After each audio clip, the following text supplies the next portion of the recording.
feel like I need to rescue the gummy bears, but I also kind of want to eat them. Don't eat me. Don't eat me. You're not a gummy bear, Niels. Oh, that poor little Sour Patch Kid. Look at him. He's got like a look of terror on his face. Let's all sit down, get comfy. Earlier today, I read stories to Camp 2, so do you guys want to hear stories, or would you like to do something different, like play a game, or... No, I was pretty sure I was in Camp 2. Are you sure? Oh, I guess I was in Camp 1. Never mind. Read you a story. Okay. You know what? I think I did Camp 2 yesterday. I don't remember. It's been a long week, you guys. I don't own any Jasmine stories, but if you guys have Jasmine stories, I'll read them. Wow, okay. I read Jasmine Takes a Ride earlier. This is Jasmine is Very Bored, written by Your Short as Jasmine Larimore. Jasmine was so bored. Her family was gone doing their human things. Her family was gone doing their human things, and she was home alone with nothing to do. She lay on her pretty pink cat tree, looking out the window. From her porch, she could see one of Key's dolls laying on the back porch. Key, her little human pet, loved to leave toys everywhere. Jasmine didn't mind, as it gave her things to play with.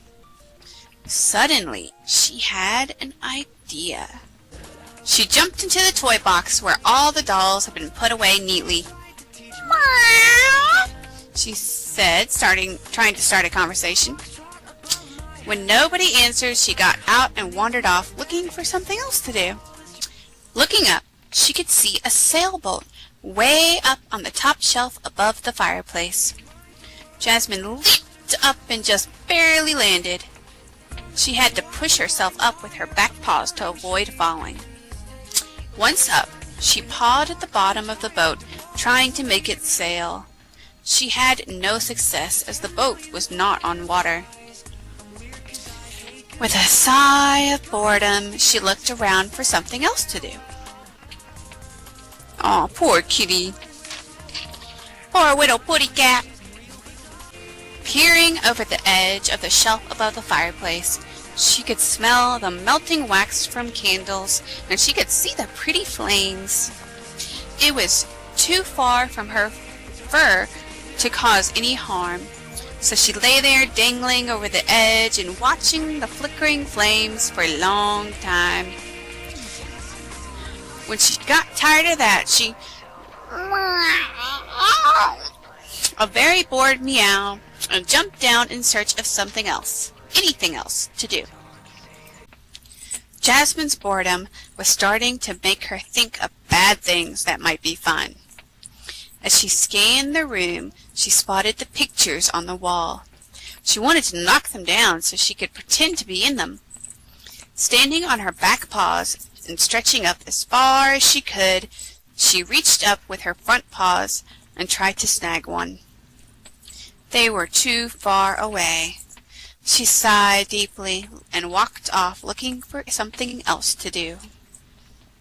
Jasmine wanted to chew on the dollies, but they got very scared and ran away.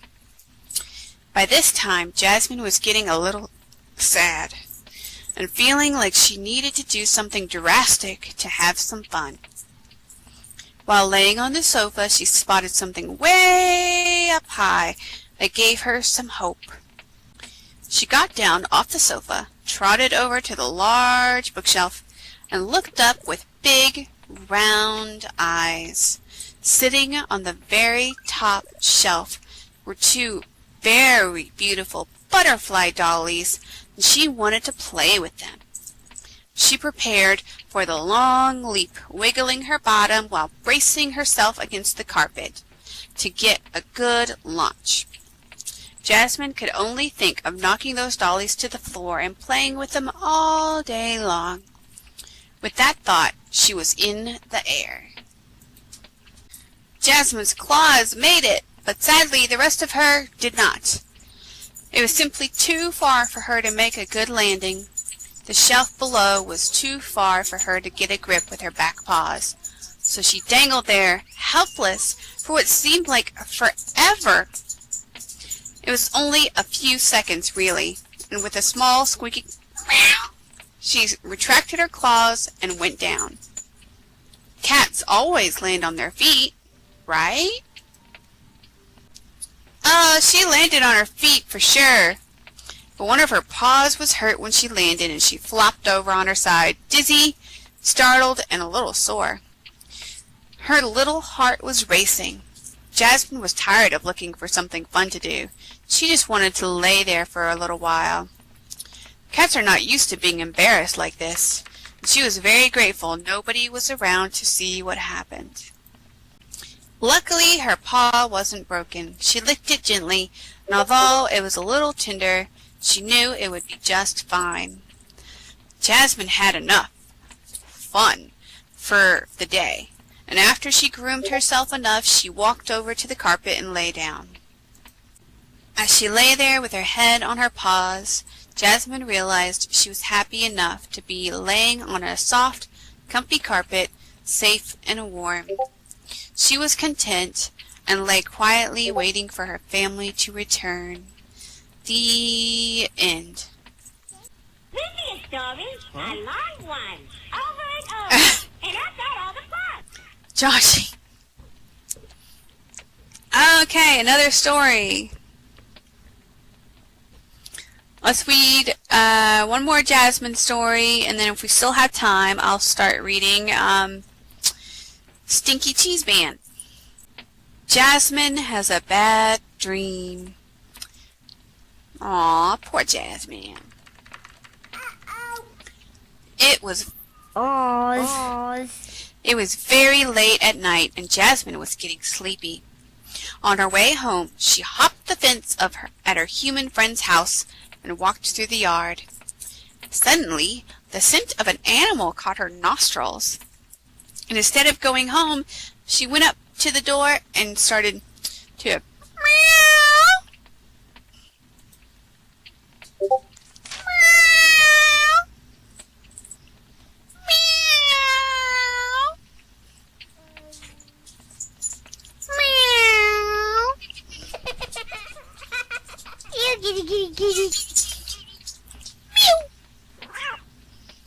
Jasmine didn't need to meow for long.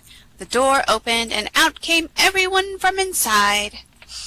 The smell was from a very big dog, but they didn't let it out. Jasmine was grateful. She lay down with the humans and enjoyed some attention as she got sleepier. Wouldn't it be funny if Jasmine wrote a story of someone reading one of her stories? When she was with humans she trusted, she often lay her head down and just listened to them talking. It was fun, and being sleepy helped to make her feel relaxed.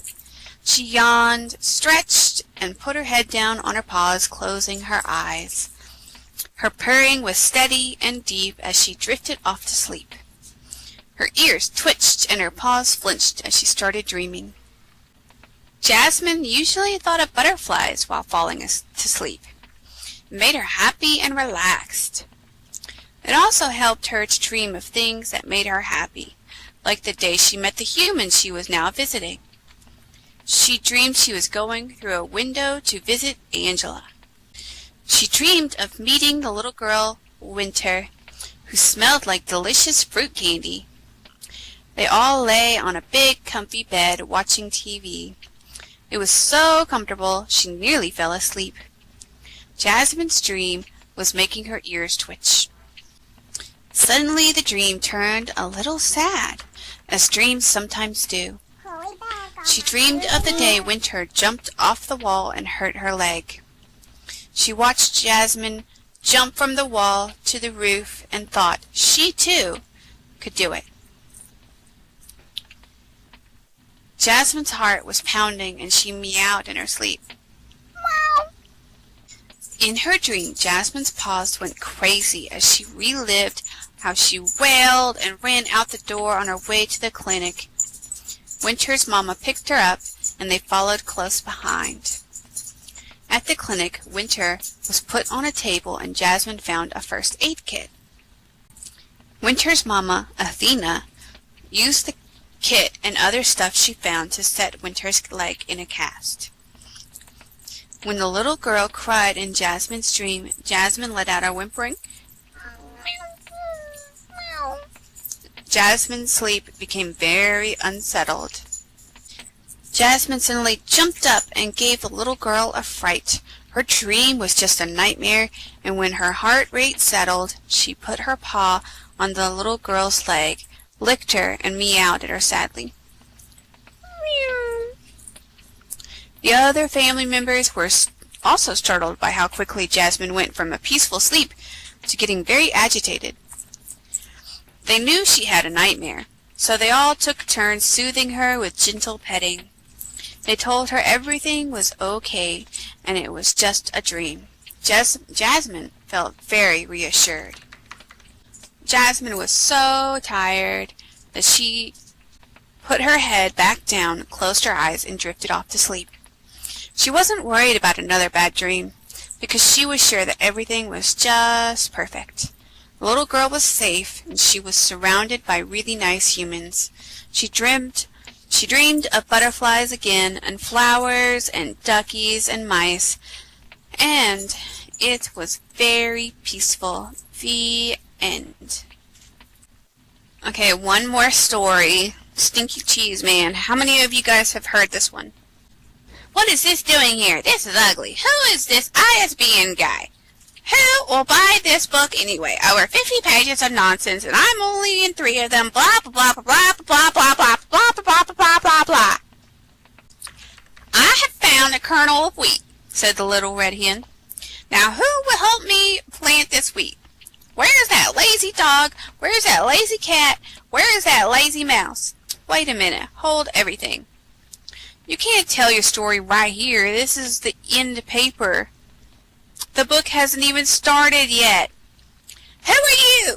Who will help me plant this wheat?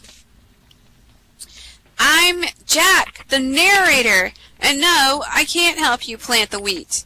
I'm a very busy guy trying to put a book together. Now why don't you just disappear for a few pages? I'll call you when I need you. But who will help me tell my story?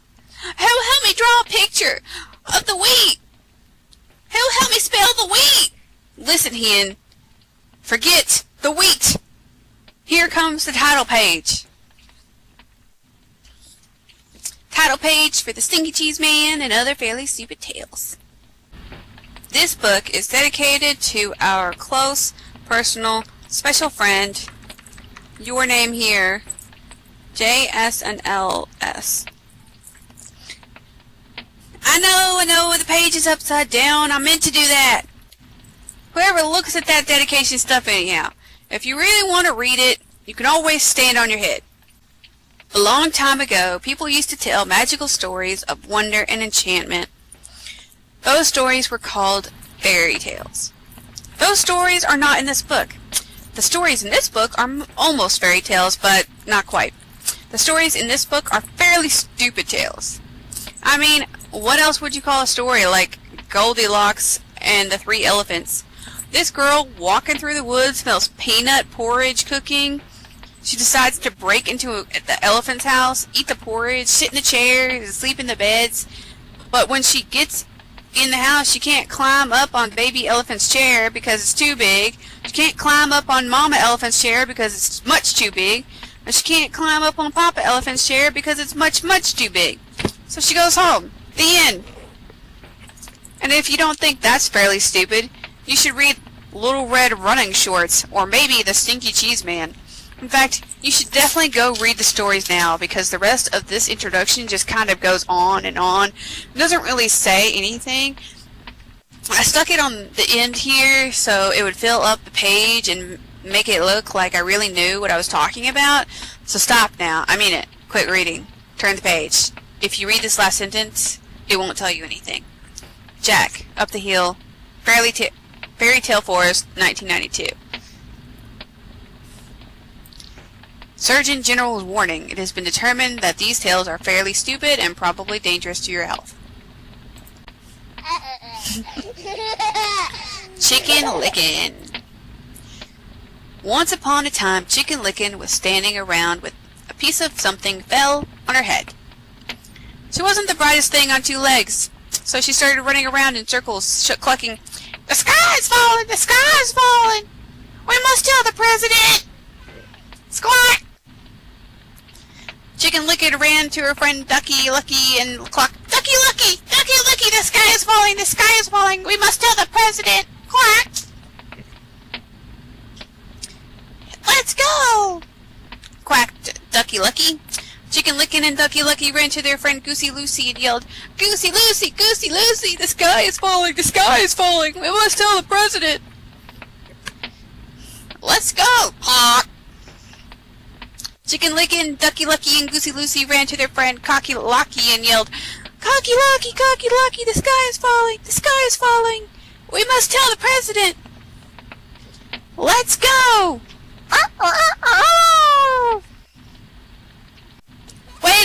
Wait a minute, cried Jack the narrator. "I forgot the table of contents! I forgot the table of contents!" "Hey, you're not in this story," said Chicken Licken.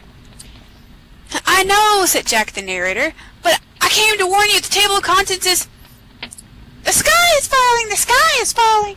clucked Chicken Licken. "We must tell the president!" So Chicken Licken, Ducky Lucky, Goosey Lucy, and Cocky Lucky ignored Jack the narrator and ran off to catch a plane to Washington. Just outside the airport, they met Foxy Loxy. "Foxy Loxy! Foxy Loxy! The sky is falling! The sky is falling! We must tell the president!" yelled Chicken Licken, Ducky Lucky, Goosey Lucy, and Cocky Lucky.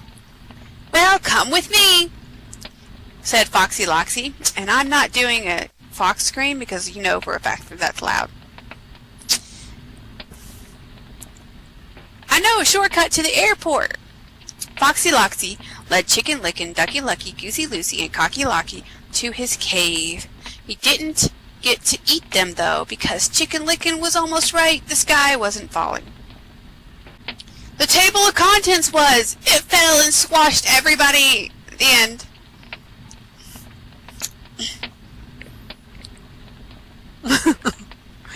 Table of contents. Chicken Licken, the princess and the bowling ball, the really ugly duckling, the other frog prince, Little Red Running Shorts, Jack's bean problem, Cinder Rumpelstiltskin, the tortoise and the hare, and the stinky cheese man.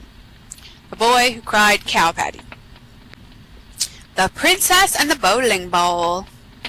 Once upon a time there was a prince, and this prince's dad and mom, the king and queen, somehow got it into their royal heads that no princess would be good enough for their boy unless she could fill a pea through 100 mattresses.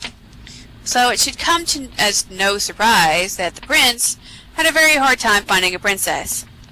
Every time he met a nice girl, his mom and dad would pile 100 mattresses on top of a pea and then invite her to sleep over. When the princess came down for breakfast, the queen would ask, "How did you sleep, dear?" The princess would politely say, "Fine, thank you." And the king would show her the door. Now, this went on for 3 years, and of course, nobody ever felt the pea under the 100 mattresses. Then one day, the prince met the girl of his dreams. He decided he better do something about it. That night, before the princess went to bed, the prince slipped his bowling ball under the 100 mattresses. When the princess came down for breakfast the next morning, the queen asked, "How did you sleep, dear?" This might sound odd," said the princess, "but I think you need another mattress. I felt like I was sleeping on a lump as big as a bowling ball." The king and queen were satisfied, the prince and princess were married, and everyone lived happily although maybe not completely honestly ever after. The end.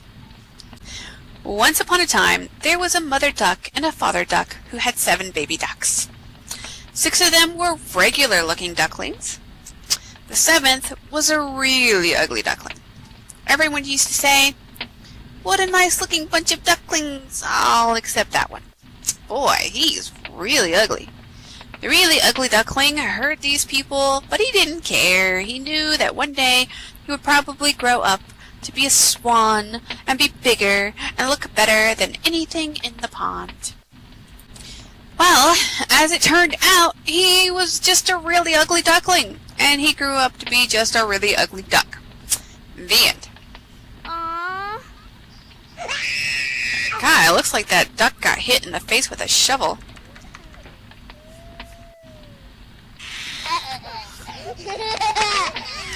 Don't cry, Niels. Once upon a time, there was a frog. One day, when he was sitting on his lily pad, he saw a beautiful princess sitting by the pond. He hopped in the water, swam over to her, and poked his head out of the weeds. "Pardon me, oh beautiful princess," he said in his most sad and pathetic voice. "I wonder if you could help me." The princess was about to jump up and run, but she felt sorry for the frog with the sad and pathetic voice. So she asked, "What can I help you with, little frog?" "Well," said the frog, "I'm not really a frog, but a handsome prince turned into a frog by a wicked witch's spell. And the spell can only be broken by the kiss of a beautiful princess." The princess thought about this for a second, then lifted the frog from the pond and kissed him. "I was just kidding," said the frog. He jumped back into the pond, and the princess wiped the frog slime off her lips. The end. Gross.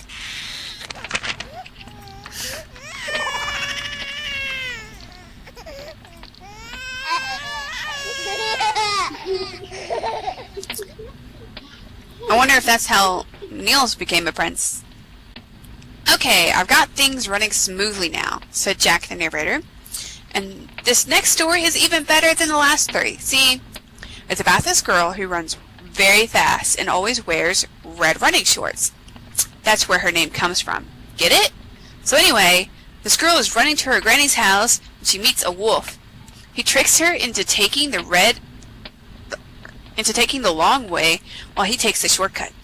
Now, this is the good part because Red runs so fast that she beats the wolf to the granny's house. He knocks on the door, Red answers it, and guess what she says? 'My, what slow feet you have!' And that's it! The end! Is that great or what? So, sit back, relax, and enjoy Little Red Running Shorts.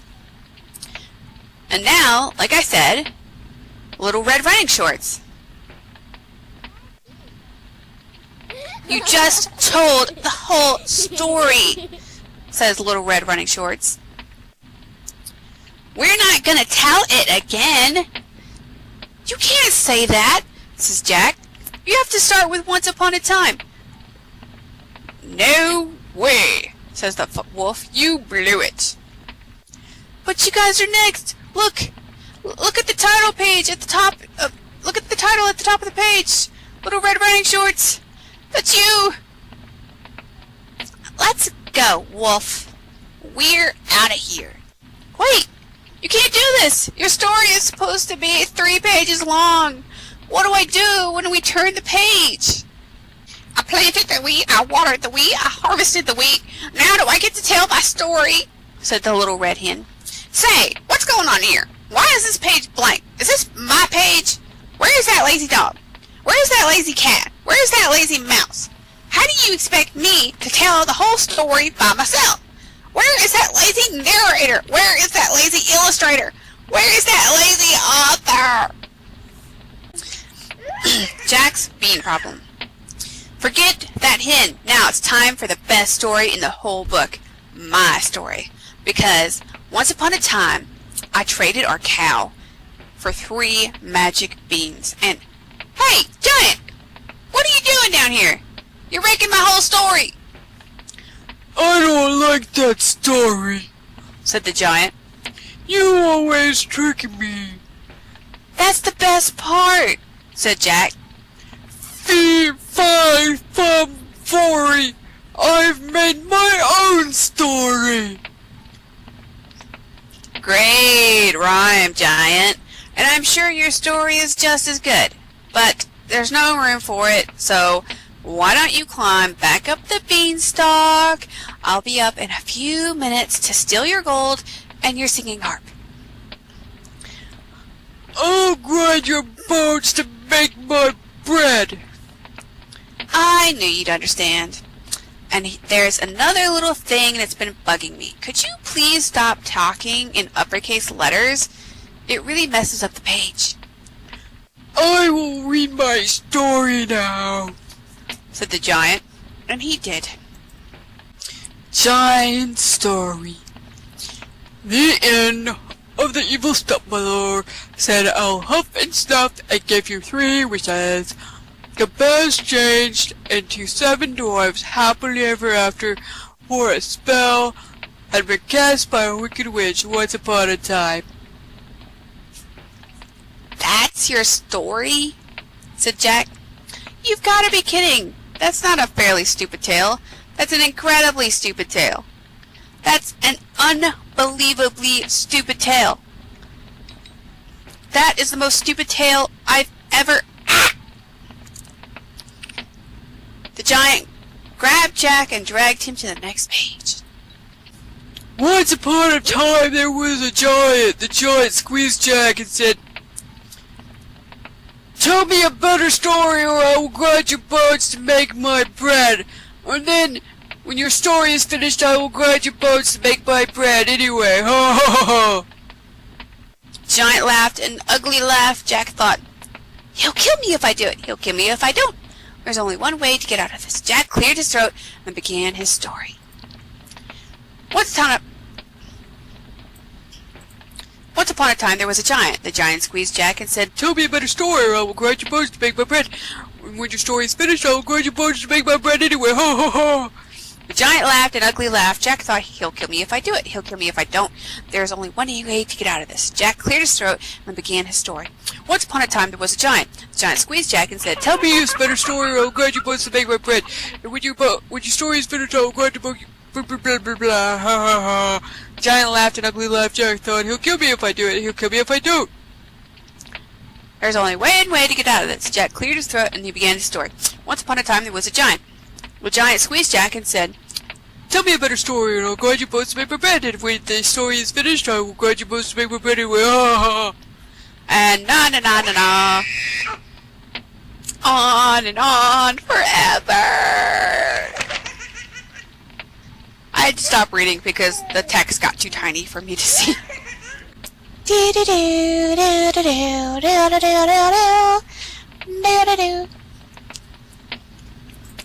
You know what? It's free time. So how about we save the rest of this story for another time, okay? You don't care. Read me a story, a long one, Joshy. over and over. I don't care. And I've got all the parts. I promise I will finish the story next time, okay?